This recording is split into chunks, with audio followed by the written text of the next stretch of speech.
It's also just such a dream hero for these early engagements that teams tend to take a lot of the time, right? There's just so much damage being done by both teams with blood grenades, so you get max stacks up very fast on your soul assumption, and he threw out 3 or 4 of them there, got 2 kills and off to a nice start. And I gotta say, good news for OG, because I'm kind of with the panel here. I think this is a difficult game to play. Once again, I think an outstanding last pick coming out from Gaimin Gladiators. I'm very excited to see Ace play the Winter Wyvern in this game. It's one of my personal favorite heroes. Since becoming universal, it lends itself more to a core role. And what they're seeing in this hero in this game is multiple things. First of all, they have Curse against Chen's creeps and against Visage Birds, which can kill enemy supports or even cores if used well. But you also have percentage-based damage, which is very nice against Timber, because no matter what he itemizes, this Arctic Burn is actually going to do a pretty decent chunk of his health with every attack. And that could set up more for the difference between killing the Timber or not. So I like it a lot. OG's lineup, I would say, I think it's fair to say it's on a timer. I don't have very much faith in them going very late in this one compared to other games we've seen today where both teams had late game potential. Monkey King can be a hyper carry, but he's being played support this game. And yeah, Wind Ranger as position 1. I'm still not impressed. We've seen multiple teams run it. It's won some games, it's lost some, but it's never been like wow for me. So I want to be impressed here by Uragi, and I think he needs to come up big.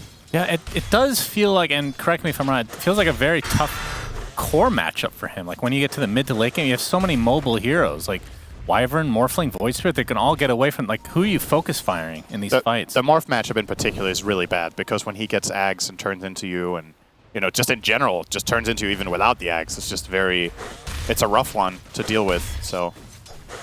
Gonna be curious to see the itemization, especially from OG. Are they gonna see the double diffusal blade from both the Wind Ranger and the support Monkey King, or are you gonna try to solve the Morph? Because burning Morph's mana has been a classic solution for the hero. The panel was talking about it as a way to beat a potential Medusa pick, but I think even without that Medusa coming out, it could still be an interesting path to take. Also because getting Diffusal Blades will line up pretty nicely with Chen's timing, right? That's kind of when that hero is very strong, is around that 15-20 minute mark when these heroes start getting those items, so maybe an option here. Yeah, but the panel did mention, even if OG's laning stage goes really well, well, that's a big if, actually, because you are playing against arguably the best laning stage team in the world. And so you die. I actually had nothing to say after that. That's all I had to say. That sounds like our panel. Even if OG's lanes go well. Dot, dot, dot. I mean, let's listen to the band. Yeah, we'll see. We'll see. Now, Dyrachyo getting gone on by Seb, who's not playing the Wind Ranger for once. Soul Assumption to follow. He is running out of agility to turn into strength here. But they're going to get the Adaptive Strike off. Blood Grenade used as well. Balance Strike to follow, but Dyrachyo looks to be fine. That's still a nice pickup for DM to get the Tombstone kill here. Wait. Seb hounding Dyrachyo. He wants to force him to attribute back into more strength. Living on the edge is Dyrachyo. He lost quite a bit of farm there and actually going to miss the last hit with the Adaptive Strike as well. So, nice little bit of pressure coming out from OG, and obviously keep in mind with the 2 kills DM got, even though he spent all that mana for the level 1 fight, he just sent out a lot of mana regen. He had Mangoes, he sent a Sage Mask, so he's completely fine on that, so he can definitely keep outputting in this top lane. Yep, Quinn this time playing the Void Spirit, which is his, I would guess, his most played hero in the tournament, but this time BZM gets to play the Timber. See if he can replicate what Quinn was able to do last game. I think that's a Timber favored matchup, probably. Not by a lot, but still. Is there a non-Timber favored 1v1 matchup? Huskar, perhaps? Huskar is very bad for Timber. At least it was. Again, maybe the... Maybe it's fine now. Maybe things have changed. I mean, I'm not going to say it with confidence because I haven't seen it played this patch, but I think, historically speaking, Timber's #1 worst matchup mid was actually Huskar. Second worst was probably Viper. Oh, yeah. I think we did see Viper. We saw Viper played by Chris Luck against... I forgot who played the Timber. Was it in lane as well? Was that actually a 1v1? Yeah. Oh yeah, he played it against Armel, and Armel killed the Viper, but then Viper got the return kill and took over. That's right. And Seb being very annoying in the trees right now. Oh, Tombstone So plays. close from Celery there. Yeah, but Seb able to get off the tree beforehand. Now they have to protect this tombstone because that is quite a bit of gold. Yep, they're also using it for zone control here to ensure denies. So nicely done here. This might seem like a bit of a wasted tombstone since they didn't get the monkey kill that it was intended for, but they're making the most of the missed spell here by boxing them out basically with this tomb. So nicely done.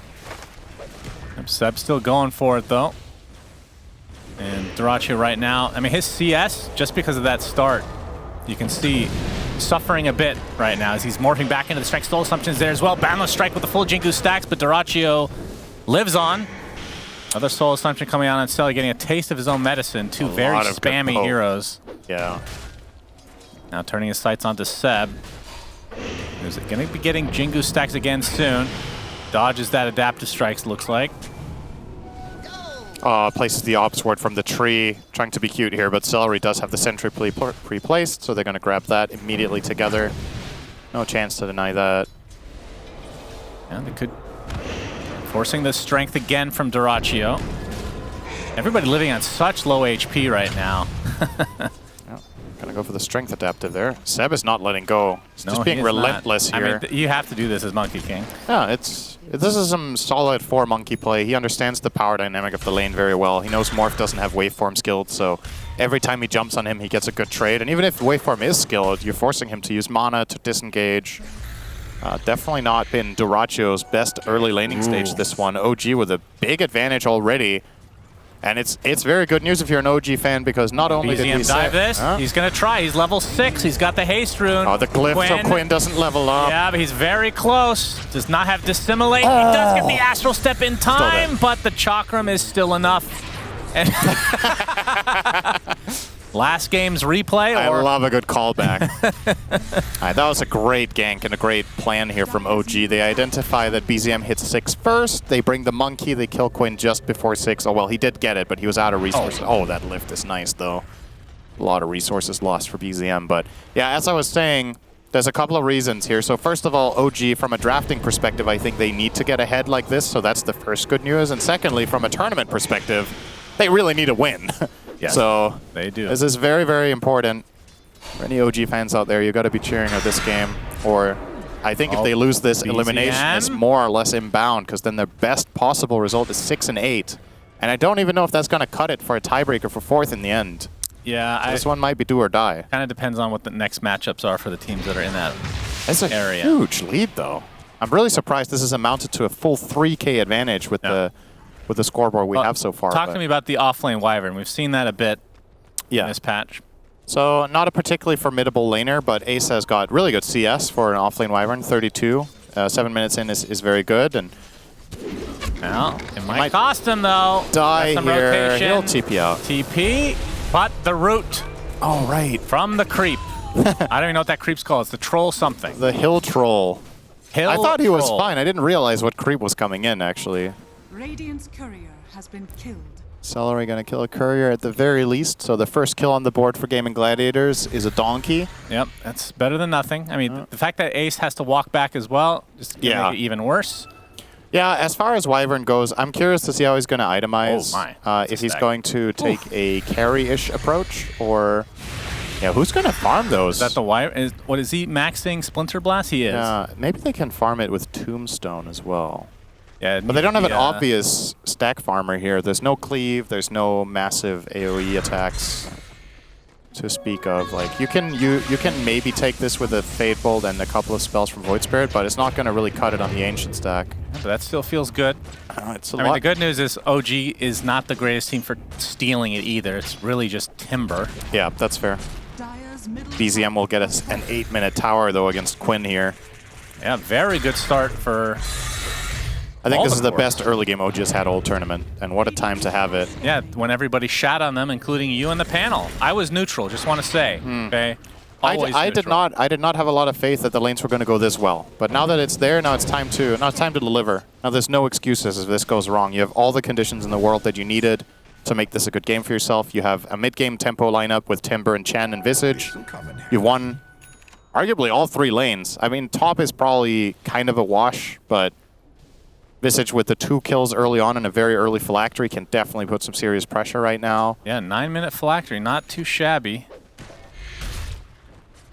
We just get that extra damage and slow to every single Soul Assumption and Grave Chill. 6-second cooldown. And the cooldowns on his spells are 4 for Soul Assumption and 11 on max level Grave Chill. So very likely to be able to output it more or less non-stop. Doracio's going to get ganked though. Big trouble. That's the one hero that can absolutely destroy a Morphling. Completely surrounded and will be brought down eventually. Another nice kill for OG. 5-0 advantage. Gaimin not even on the board yet. Now the tier 1 tower will likely be pressured at the very least, if not just taken outright. And this, the game state right now for Gaimin Gladiators feels like the player that needs to come up big in this one is going to be Ace. I think Curse is going to be the most important spell of the game for comebacks. You need to try to find a good Curse where you either kill the Wind Ranger next to some creeps or you kill Visage with his own birds, something like that to set up a good fight for your teammates. Morphling, as we know, is a pretty slow hero at building up, and Quinn's lane in this game has not been particularly good, so he can't have that massive impact that we've seen in a lot of games from him. They're trading some damage, but BZM not really not really afraid of anything right now. He feels kind of invulnerable. The perfect IDC hero. Yeah, pretty much. And he has the Occult Bracelet. Taiga's got a nice collection of creeps right now, but no rally creeps as of yet. Soon to come, I'm sure. But like you said, they're going to likely just try to really push the pedal to the metal, as it were. And try to get these objectives super fast to make sure that Gaimin do not have time to stabilize. But yeah, I agree. The Wyvern is the wild card this game. It's going to be going for Atos on Ace's Wyvern. Has the double bracer right now with the Universal. Gotta love it. Imagine this inventory last patch. Yeah. It's funny how in that patch you would have been reported for this build, and now you would be reported for Netherlands. Why you not carry, bro? How times change. I mean, I like that. That, you know, those types of roles are being rotated in and out. It's good. More flexibility, the better. Which is why the talent system is so good in general. Quinn, looking for the 12-minute rune. It will be top. It's a shield rune. As Seb's scouting this stack out, they're pinging. Does Quinn have a quelling? No. Yeah, they have an idea that Seb is here. He's going to be able to get to the other side, though. Is that ancient stack still there? No. Okay, so it did end up taking that.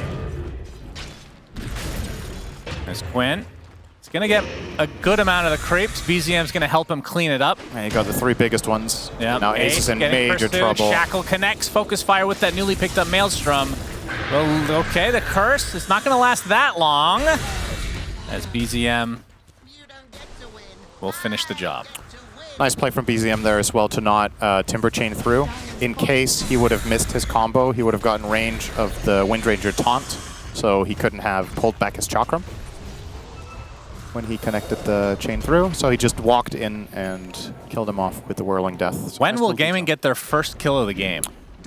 It's a good question. 7K minute 13. Would you look at that? Dota is a reversal of the games. Dota is very unpredictable. You think, you know, one team is just, you know, just in better shape, just doing better. But here we look at OG just looking like the best team in the tournament in this game.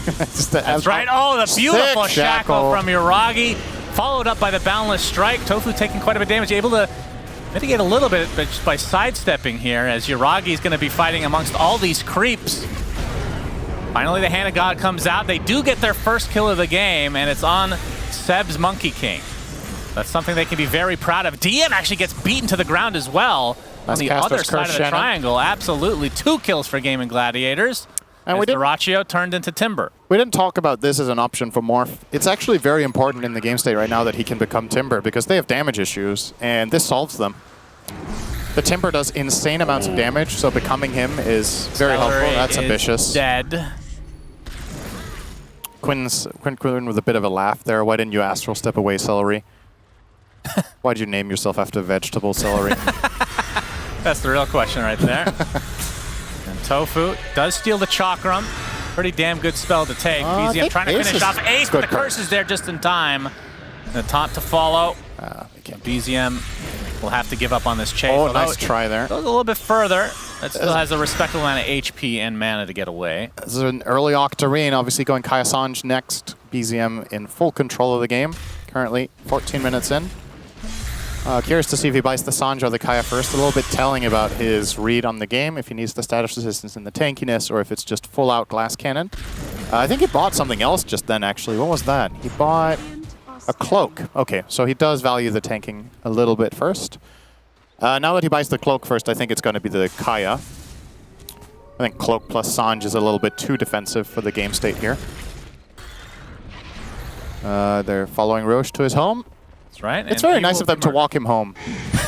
Let me walk you home and then kill you. And loot your house. Sounds like one of those Jenkins stories, actually. He talks about BSJ all the time. I was like, are you going to spread more fake rumors here, Shannon, about people? No, that's just Jenkins. I'm just saying makes what Jenkins said. you play WoW all the time seem very soft in comparison. Well, because it's completely true. It's completely wrong. Yeah, we'll see. How will you see? I'm going to look at the hours that you've played. I'm sure they have a tool for that. Oh, yeah. So OG will get the first Roche of the game. Yep. And BZM will take it. Is that necessary? He feels so. Yuragi, does not get the shackle. Ace just going to curse, but Yuragi might still be able to get him. Does he have Cold Embrace? He doesn't, so he can't delay it a bit. Although with the Maelstrom might not even matter. Down goes Ace. And OG completely dominating the game. We have Solar Crest on DM. Yeah, they're ramping up their cores right now. Yuragi is getting close to Lincoln. So Lincoln's kind of interesting because you have, I think the curse has been used on him pretty repeatedly so far. I think that the main purpose for it is the Morphling. Yeah, he wants to block Replicate. But there are ways for them to cancel. There's Fade Bolt, there's Spell Steal, there's Did I just Adaptive call it Strike. Replicate? I'm so old. Oh, you're right. It's not called Replicate anymore. It's called Morph. That's right. Very original. Grab Ally, not available for Celery. Nope. Because he does not have the Shard Nice Step. cut. Brought back to the ground. Duraccio is there to greet him. Hand of God keeping him alive, though. Tries to dodge out the waveform, but it's too much damage to withstand. Well, they both hit the monkey stun, though. True. So that was nice. Are fortified. Nice attempt from Seb to live there. If he dodges the waveform damage, I think he still probably ends up dying, but that could have got interesting with the Hand of God starting to heal up and everything. But either way, a nice little cute play with the Chakram. I think Seb didn't account for Tofu having that, but they still get their main objective. The top tier 2 is gone. Top tower. OG will immediately swoop down and take the outpost.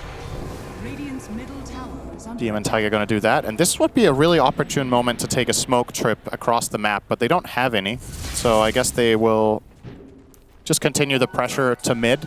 Just spread over here, spill over, and take that tower. Seems unlikely in the current state of affairs that Gaimin are particularly interested in defending. Nice shackle from Yuragi. Quinn, boundless strike gets onto stunned too. both heroes as well. Quinn gets up to dissimulate onto the right side, should be fine. And actually the tree dance was stolen, so both members survive for Gaimin. Seb trying desperately to catch up, to steal his tree dance back. As Atos now completed on the Ace, so that gives them a little bit of initiation. And despite not getting any kills there, OG, what they do accomplish is they flush GG out on the map, right? Like, Gaimin Gladiators have to retreat with both Rubik and Void Spirit, heading back to their half. So now, if you play some good aggressive vision, it's going to be difficult for Gaimin to find any sort of foothold and at least equalize farm. Nice try from BZM there, but Tofu with a quick reaction. Shackle landing. Shackle, but he did get the morph off in time, but he's getting drained with his mana and destroyed. Wow, that was way quicker than I was anticipating.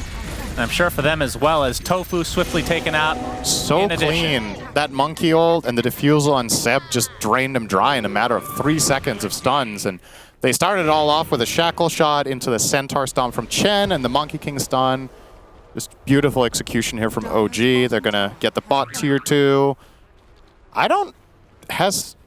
Has Gaimin had this rough of a game in this tournament so far? I mean, they've lost games, but I feel like this is a very uncharacteristic position to find them in. Even when they lose, there generally seems to be a little bit more hope to hold on to, but This one is looking very grim. Especially considering the position that this guy on your screens right now is in. BZM feels invincible, similar to Quinn on the Timber last game, so he's just going to bully people around the map while his teammates just take towers, take objectives. This mid tower is still standing, but probably just a matter of time before they make their rotation out. And really haven't got to see much of Ace. I was so excited for this Wyvern. I really saw so much potential for the hero in this game, but as usually is the case in Dota, you can have a really cool pick, but if your lanes and your early game falls apart, usually even having an outstanding and cool creative hero isn't going to solve much. Yep. Well, Atos on the Taiga. He's got the cover of his creeps, but he's going to get bursted down, but he gets off the mech and the Hand of God and is very healthy as a result. Ace, he does activate Curse, That's but he's going to die shortly hero, after. Yeah, BZM just racking up the reactive armor stacks. They're going to take out the Rubik as well. And that is going to be 2 quick kills for OG, and you can see Quinn completely dead inside. Well, we had the interview with him where he talked about winning versus losing, that he's a lot sadder to lose than he's happy to win. That's right. So that's another pick here. But yeah, having said that, like we said in the beginning of this series, they are going to go through to the next group stage anyway. I do think their 8 wins is guaranteed tie. I don't know if it's fully guaranteed through. Maybe they need everything to play out in a specific way for the tie to even happen, but it is technically possible, I think. So you see the curse here from Ace, and obviously Timbersaw doesn't give a crap, but it makes you wonder if the initiation to the fight was the right approach. I think they could have maybe just flown in over the trees and cursed Chen next to his creeps and just killed him off instantly. Yeah. But they wanted to try to reserve the curse for when OG responded. The problem is they don't have enough damage in the tank to kill Chen in the first place, so then that play doesn't really come to fruition at all. All right, really. they do take the enemy Tormentor, so OG, they get the shard on Chen, which gives, we'll talk about that in just a moment. Quinn actually did. Oh my god, that was close. Thought he was going to die for sure. Actually goes in to try to take out Yuragi. Wukong's command is there. He's going to run away. And Duraccio and company, they're trying to disengage as well. Cold Embrace. He's going to leave Celery to his own devices, and he will drop. And now Ace getting pursued. Aether Remnant does connect, and the nice curse. Will that keep Ace alive? Another beautiful shackle from Yuragi on the sideline, though. And that means this fight is just basically over. Quinn somehow will survive after being the initial target, but 3 of his team members have died in this engagement, and this will be likely a set of racks. This is the second game of Chen that I've seen in this tournament. There might have been more played. One of them was Puppy, and now we have Taiga this game. It's looked really good in both games. Curious if there's going to be some new prioritization happening, because the hero is getting picked in Puppy's game. I think it was 3rd picked, and in this game it was picked 9th. Yeah. So maybe there's something to this hero about like tipping the balance a little bit with the healing and the pushing power that you have and identifying what kind of a game it is. I should point out, nice curse here, but the shackle even better from Yuragi. Just an awesome game from OG's cores in this game all around. And that's a top lane of Barracks gone. Yeah, and just like that, 20k lead for OG. They have not, I believe, have not gone for their Tormentor yet, because they just haven't been on that side of the map. But yeah, the Taiga's shard was picked up, so he can take Ancients now, and all his creeps gain an additional level that is not available to any other hero, Cinderin. Yep. Now, when does the last level unlock? Is it 25 or 30 minutes in the game? I can't remember the scheme. Is it 15:30? 0:15:30, something like that. I want to say you're right about 30, but I genuinely I cannot remember. Well, if you can't remember, just assume I'm correct. Yeah, that's generally not how it goes. For you, maybe. I'll give you the benefit of the doubt, though. That's what I meant. And it's the same thing. Whenever you make a statement, I give you the benefit of the doubt. It doesn't matter what you say. Yeah, I'll just give you the benefit. Concede. All right. And look at Taiga's farm, by the way. It's actually... Yeah, he's about to overtake the enemy carry. Yeah. It's a very healthy-looking net worth for OG. If this continues for another 5 minutes, they might have the top 5, to be honest. Seb just needs to get... Battle Fury. Needs to get his shit together and farm. Yeah. Dominating the entire map is not good enough. You gotta get to it, finish that BKB. An interesting choice, by the way. I don't know if I agree with that. I really like the Diffusal pickup, but I'm not sure if the BKB serves much purpose here. Well, keep in mind, he's used to playing core in general, right? Yeah. He just wants to become a core as well. Feels left out. Feels like something like an Orchid would have actually been nice in this game, to be honest. Against Wyvern, against Void Spirit, against Morph. It's like a really cool item. Oh, DM. Finds Celery. That's the Aghanim Scepter for the Visage. Oh yeah, Aghanim Scepter Visage with a Travel Timber. Nowhere is safe. If Visage finds the chain stun and Timber travels in on the birds at the same time, they could potentially even kill Morph out of Invis if they catch him off guard, so gotta be very careful here. Primal Spring stolen by Tofu. Does a nice amount of damage on Rubik. It actually fully cleans the wave. 2 familiars have been killed. Oh. Wow. My pets. Oh, Well, that's a lot of familiars. I had that reaction as well. Gracious. That's a massive amount of money. As second Roach now will be going to OG. Time to kill the bowling ball. And all the cousins go bowling together, and that was a fast kill. Aegis on Yuragi. I like that. Don't put it on BZM this time. No need. And probably just time for OG to barrel down mid. I think the only way you lose a fight now is being massively out of position against Wyvern. I think it's the only hero you need to truly worry about. Keep your positioning tight, keep your good formation, and you can start knocking on the front door. Especially if you find a pick on the way. You can also just try to go for an aggressive smoke and see if you can find an entry. Mantis Style now completed for Quinn. Not really too inspiring in terms of damage still on their side. There's a double damage that Gaimin Gladiators will be able to pick up. Gives them a little bit of a chance maybe in this upcoming engagement. Yeah, maybe they can get 5 kills. Well, Quinn... DM, he's going to break the smoke, and they see him. He's already at half HP. They're bursting him from 100 to 0. Nice pick off from Gaimin Gladiators. It's a start. It's about a 1,500 gold kill, I think. Not too shabby. Gonna need more than that, though. They are chasing with Tofu. Tree Dance on Tofu again. Dire's middle tower is under It's attack. a relatively easy spell to He's very apprehensive about jumping further. Near. Quinn gets stomped as well. Focus fire is on him. Dissimulates to the left side. And will live. I don't know if the same can be said for it. Actually, they all got out. Tofu again with that Primal Spring, really. Oh, he actually wants to continue on. The focus fire is still there, by the way. He gets stun lock and destroyed. That is very unfortunate for Quinn, as here comes the Wukong's command. Celery, look at the damage from this reactive armor. It does 0 because he killed him beforehand. Very cool.